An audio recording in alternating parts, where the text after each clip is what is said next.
mentale, trouver la tranquillité de l'esprit, poser les choses, poser les choses. Ça se fait en méditation, mais ça peut se faire dans toutes les choses de la journée. Poser les choses, poser les choses. Une chose arrive, posez-la.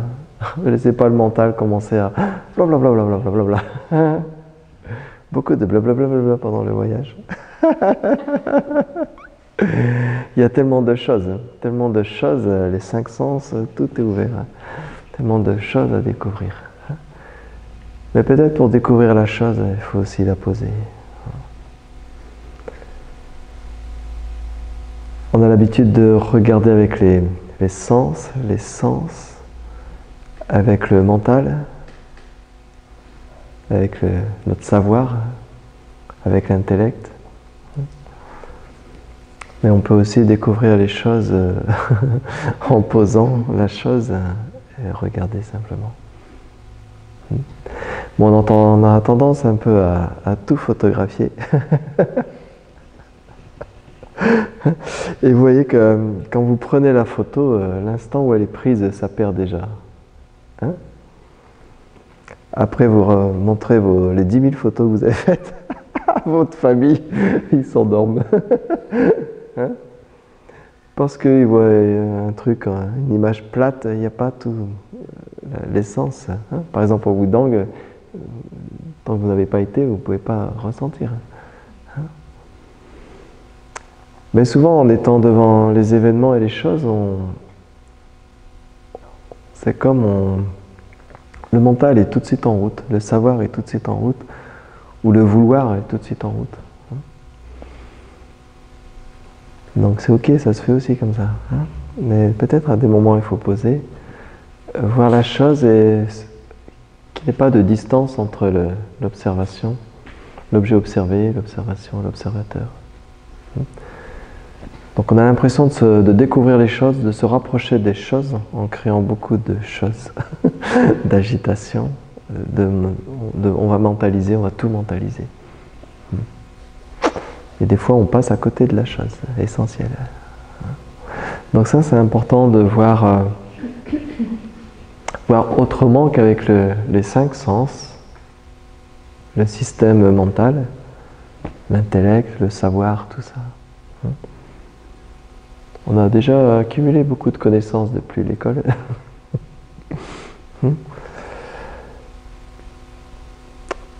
Donc les deux sont ok. Il n'y a pas de contre-indication sur ça ou ça. Il n'y a pas de oui ou de non.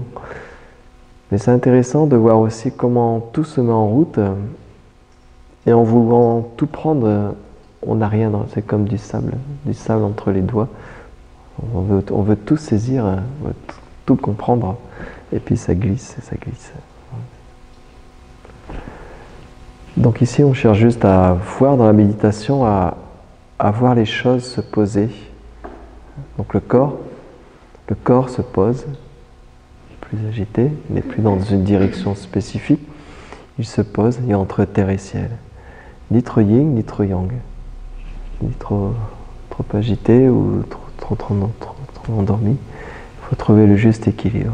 Ça, c'est déjà poser le corps, poser la structure.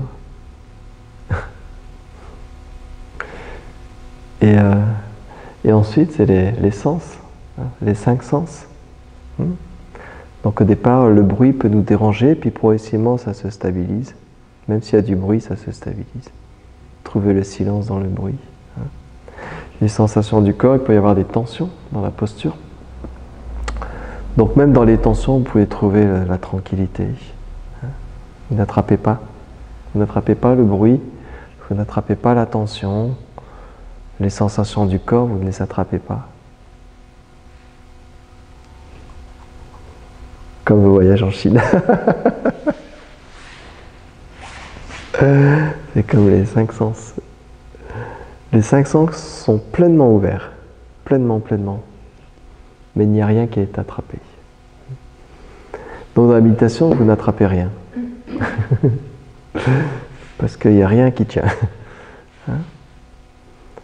Donc, une fois que ça se pose, les 5 sens se posent à l'intérieur d'eux-mêmes. Il y a comme une sorte de l'écoute se vit d'elle-même, la sensation, les tensions, tout ça c'est en train de se vivre, c'est en train de vivre par eux-mêmes. Il n'y a pas d'accroche.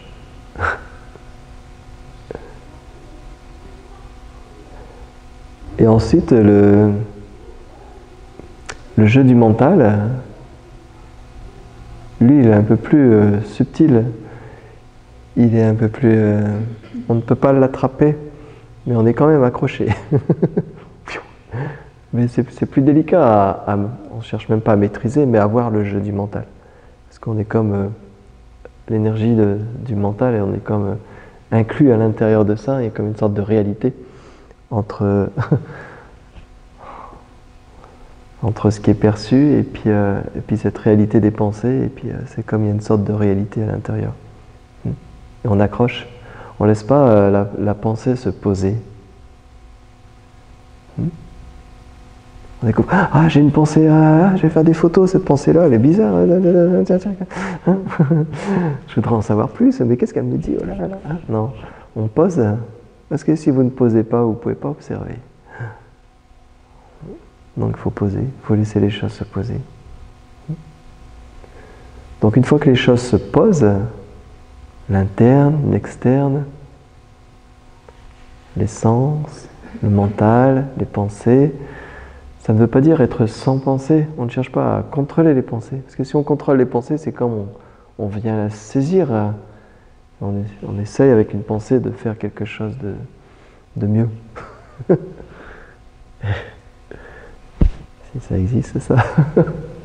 Donc il faut essayer de voir, en posant les choses, dans la méditation, les choses se posent.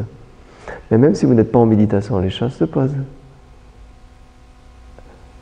Sauf si on les attrape. On les attrape. Donc si on attrape les choses, il commence à y avoir un temps, une continuité des événements. On attrape une chose et on la garde, par exemple. Le voyage, c'est bien parce qu'on voit qu'on ne peut rien garder. Parce que le jour d'après, on est déjà ailleurs. On est déjà parti sur un autre lieu, un autre temple, une autre sensation, une autre météo, une autre fatigue, une autre marche, des autres marches. Donc tout ça, c'est en train de se vivre pleinement dans l'instantané. Mais dès qu'on commence à vouloir attraper les choses, le mental s'en mêle. À partir de là, il y a une déformation de la réalité. Et à partir de là, il y a des choses qu'on veut garder, des choses qu'on ne veut pas garder, des choses qu'on veut, ça continue, des choses on voudrait, ça je veux pas. C'est parce qu'on n'a pas laissé le temps aux choses de se poser. Mais si vous allez voir que les choses en elles-mêmes sont complètement posées dans la présence. Mais nous, on est comme un moustique autour d'un bras. On est en train de chercher où est-ce qu'il va piquer. Hein?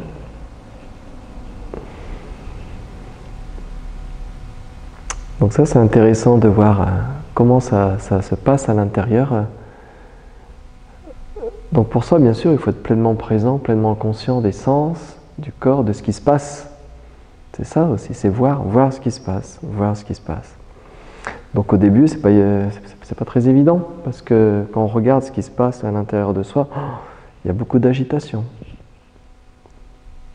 beaucoup d'informations. Il y a BFM partout, BFM TV partout, la cathédrale, le machin, partout. Et puis on en fait une information, et puis il faut que ça attire le regard, il faut attiser les peurs, les craintes. Donc on active l'information à l'intérieur. Il y a comme une sorte de surenchère, une sorte de boulimie du mental. Et comme ça fonctionne, il y a de l'audience. Vous êtes la première audience des 5 sens, du corps, du mental. Donc c'est tout à l'intérieur dit, ouais, yes, j'existe, je suis cela. Mais c'est complètement erroné. Donc il faut essayer de voir, quand les choses se posent, qu'est-ce qui reste? Donc le mental il va dire, oui, mais si je laisse les choses se poser, je ne vais plus apprécier la vie, je ne vais plus découvrir voilà, toute l'agitation, c'est comme je suis en retrait de l'agitation. En fait, c'est l'inverse.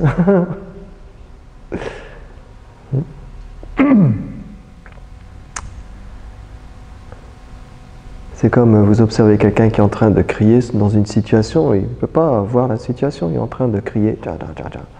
Mais vous, vous êtes à l'extérieur, vous voyez la situation. Vous voyez comment elle est réellement. Dans la méditation, c'est un peu ça.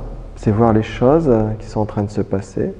S'il y a des émotions qui sont en train de crier, s'il y a des pensées qui sont en train de perturber, vous posez. Il faut poser, sinon on est parti avec. Si on ne pose pas, on dit « Ah, j'ai par exemple une émotion, une forte émotion de ceci », on est parti avec, c'est comme on est identifié, on a mis le drapeau, ouais, c'est mon émotion. Mais on n'a même pas le temps de la poser, de la regarder, de voir le propriétaire. On a déjà mis le gilet jaune avec l'émotion, on est parti avec encore, manifeste. Donc ici, il faut regarder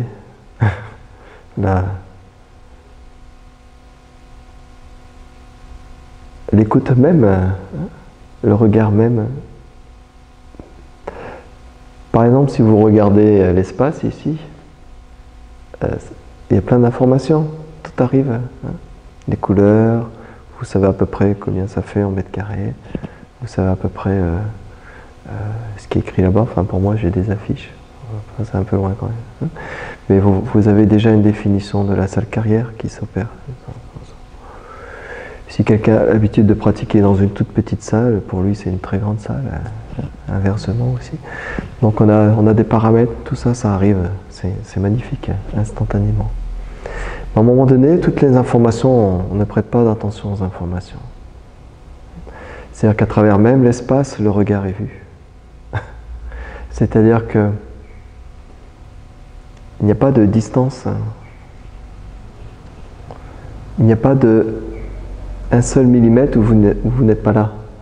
Sauf s'il y a une pensée qui arrive et qu'elle commence à créer une interférence, une sorte d'espace, une sorte de moi et l'espace par exemple. Donc c'est-à-dire qu'à un moment donné, le regard, il y a sa fonction de regarder, mais il y a quelque chose en plus ou en moins qui est là déjà.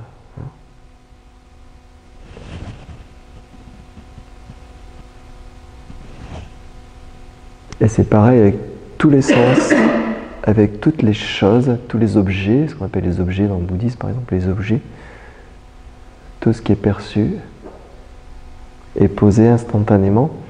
Quand c'est posé, la définition n'est plus.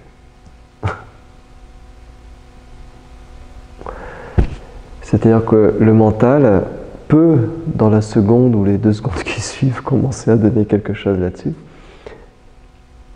Mais c'est pas validé, il y a comme une sorte de... Il y a avant la présence d'être, il y a avant, ce qui semble être avant, ce qui est avant toute chose, il y a ce qui est là maintenant. Et ce qui est là n'est pas définissable. Le mental ne peut pas. Je ne peux pas définir, personne ne peut. C'est ce que vous êtes. C'est-à-dire qu'à un moment donné, c'est comme l'œil ne peut pas se voir de lui-même. Il n'y a que regard, que présence. Ça, c'est à vous de voir. C'est-à-dire que toutes les choses sont posées dans l'instantané. Elles n'ont pas d'existence propre. Ça, c'est vacuité. Donc même si on est dans les montagnes d'Avatar, magnifique. Tout est perçu, tout est ressenti, tout est vécu pleinement, mais sans que le mental rentre en interférence. Sinon, c'est comme vous avez vu par exemple montagne d'Avatar, vous avez vu juste à travers un objectif qui a pris une photo. Et le mental va dire waouh. Donc ici on est avant la prise de vue. Avant que l'image rentre et que le scénario commence, la vie commence. Bien sûr, le jeu va se mettre en route. Mais vous êtes dans le réel d'avant le jeu. Quand je dis avant, c'est en même temps.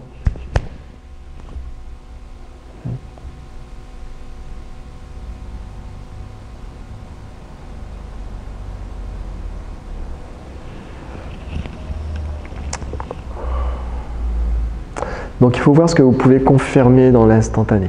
Il faut voir ce que vous pouvez confirmer, ce qui peut être confirmé sans le savoir. Pour ça, on parle de je suis, Nisargadatta, l'Advaita, on parle de je suis. Je suis, on peut confirmer, je suis bien là. Donc ce je suis peut être confirmé, on peut dire c'est la première connaissance, je suis. Comme vous arrivez sur cette terre, je suis. Ça on peut confirmer, mais quand vous n'êtes pas bébé, vous n'êtes pas à votre maman, je suis. Vous pleurez ou vous souriez, vous ne savez pas trop ce que vous faites là. Mais il y a je suis, il y a présence. Après on va vous dire ce que vous êtes en plus. On va prendre une photo. Donc ici, ce qu'on essaie de voir, c'est la racine même de ce je suis, la racine même de ce je. Donc il y a un jeu qui est bien établi dans le monde moderne, dans le monde rationnel, scientifique, plein de facettes, l'identité, l'intellect, le savoir, les connaissances, l'âge, le corps, les pensées, le pays, la famille, etc., etc. Ça, c'est le jeu identifiable. Vous pouvez présenter ce jeu-là aux personnes. Je suis en vacances. Je suis au travail. Ça, c'est le jeu change. Le jeu change. Tout seul chez soi, le jeu est différent. Dans un groupe, le jeu est différent. Suivant la météo, le jeu est différent. Suivant les informations, le jeu... Ça, c'est le jeu que tout le monde connaît ou a l'impression de connaître comme quelque chose de « c'est mon jeu ». C'est moi, c'est mon jeu, c'est ma vie, voilà, c'est moi, j'ai ma famille, ça c'est le jeu. Il n'y a pas de problème avec ce jeu-là, on ne rentre pas en guerre avec ce jeu-là. Plutôt mettre de la compassion. Mais c'est à cause de ce jeu-là que tout arrive, le problème du yin, du yang, de la dualité. Et tout ce qui est identifié, on ne pose pas les choses. Dès qu'une chose arrive, oui, c'est moi, c'est je. C'est ma voiture, c'est ma maison, c'est mes enfants, c'est ma vie, c'est mon âge, c'est mon pays, c'est mon ceci, c'est mon cela. Ça, c'est le jeu superficiel, inexistant en fait. Mais en même temps, on peut dire qu'il y a un jeu. Donc dans la méditation, on laisse les choses se poser. Les objets se posent, les choses se posent. Comme en hiver, vous regardez la neige tomber, vous laissez... Ça tombe, ça se pose. Il n'y a pas d'effort. Il n'y a pas d'effort pour ça. Ça se pose. En automne, on regarde les feuilles. Ça se pose. Il n'y a pas d'effort. Personne ne fait. Ça se pose. Donc il n'y a pas d'effort à faire. Vous n'allez pas prendre des feuilles pour les faire tomber plus vite. Vous regardez, vous observez, vous laissez les choses se poser. Si c'est la pluie, ça se pose. Donc si c'est une pensée, vous observez, vous regardez la pensée, vous la laissez se poser. Et vous allez voir qu'avant même qu'elle ait touché le sol, elle n'a pas d'existence propre.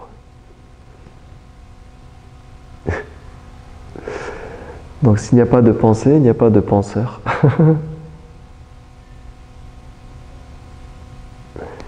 Pour qu'il y ait un penseur, il faut qu'il y ait des pensées. Pour qu'il y ait des pensées, il faut qu'il y ait un penseur.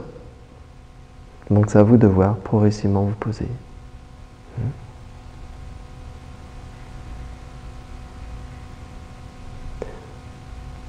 Mais il y a des choses que vous allez avoir du mal à poser. La dernière chose qui se pose, c'est le jeu identifié, le jeu identifiable, tout ce qui exprime votre jeu. C'est ça qui se pose. Quand on parle d'éveil, c'est ce jeu-là. Ce jeu se pose inexistant et en même temps, le jeu n'a jamais été aussi présent.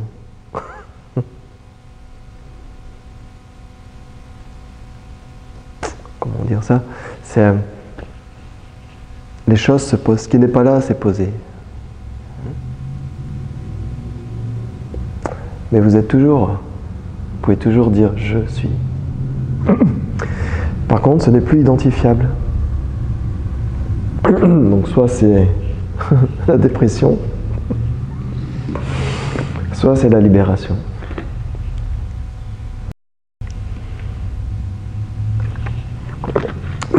Parce qu'il y a la traversée du désert à un moment donné. Hein? Parce que toutes les choses qui entourent le jeu sont là, établies.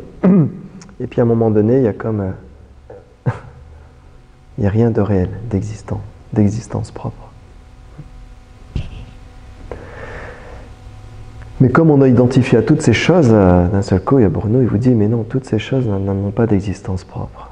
Alors, je ne dis pas renier les choses, refuser les choses, repousser les choses, contrôler les choses, maîtriser les choses. Ou dites qu'il n'y a rien. Non, c'est pas ça. C'est voir qu'à partir de ce jeu, vous avez comme une sorte de deux facettes. Vous pouvez confirmer je suis, derrière rien.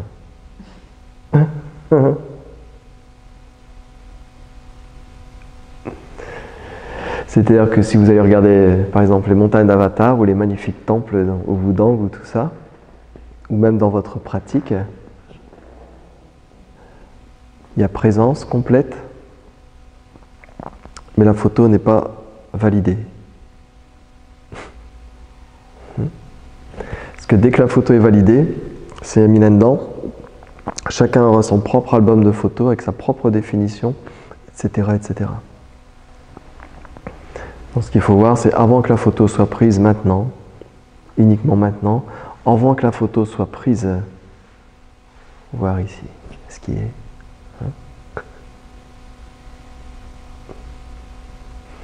Dès que la photo est prise, ça a perdu tout son charme, la vie même, l'expression même, l'instantané. Bam. Et vous pourrez dire, mais si, regardez, tous les albums que j'ai, c'est super ma vie. Hein? Bien sûr, il y a des albums. Mais il faut voir vraiment ce qui est avant que la couleur, que la photo soit prise, avant que la couleur soit là, avant que tous les phénomènes arrivent maintenant dans l'instantané, voir d'où ça émane tout ça. Comment ça s'exprime, hein, l'expression même. Mais souvent on est identifié à côté, on est dans le jeu à côté qui essaie de voir ce qui est en train, l'expression directe de la vie. Hein. Là je suis en train de vous dire, voyez ce qui est là, il y a un jeu bien présent, il y a un jeu qui semble être là illusoire, voyez, laissez les choses se poser, hein, vous allez voir que ça va se rejoindre. Donc souvent, il y en a, ils ont des expériences un peu mystiques ou des expériences un peu d'éveil, des choses comme ça. Mais après, on ne prend pas le temps de regarder ça. Hein. Donc on voit la réalité de ce qui est là réellement, le vrai, l'authentique, sans que le mental n'interfère. Mais souvent, après, on repart dans le jeu. Hein. Donc à un moment donné, il faut être, c'est un peu dur comme image, mais il faut être comme le Christ crucifié. Ça, c'est le corps. Hein. C'est-à-dire que sinon, vous allez de fauteuil en fauteuil, vous mettez la croix à côté, ouais, moi je suis éveillé, vous savez, il m'est arrivé ça. Vous avez la croix à côté, le corps il est là, blablabla. Mais en fait, c'est à un moment donné, c'est réellement être comme ça. Hein. Schlag. C'est-à-dire que ce jeu illusoire, il y a encore des racines très profondes, liées à la mémoire, liées au conditionnement, liées aux générations de générations. Et dans ces racines-là, il y a encore des choses ancrées. Mais vous allez voir, dans cet ancrage même, il y a le vide, la vacuité. Mais pour ça, il faut à un moment donné être sur la croix. C'est dur. On ne sait pas s'il y a beaucoup de gens qui vont jusque-là.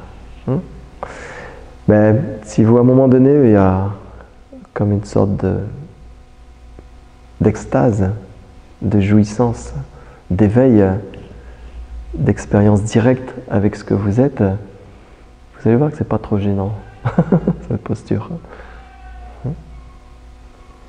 Parce que rien, absolument aucun objet, quels que soient les objets que vous avez tenus entre les mains, rien, absolument rien ne peut rivaliser avec ce qui est maintenant. Même le plus beau des voyages, hein? Même la plus belle des émotions. Et vous allez voir que l'agitation est perçue en temps réel. Pam, pam. Vous êtes dans une sorte de pas de Wudang au milieu d'un tournoi de Formule 1, une course de Formule 1. Hein? Vous êtes en train de faire le pas de Wudang au milieu d'une course de Formule 1. Vous faites le pas du Wudang.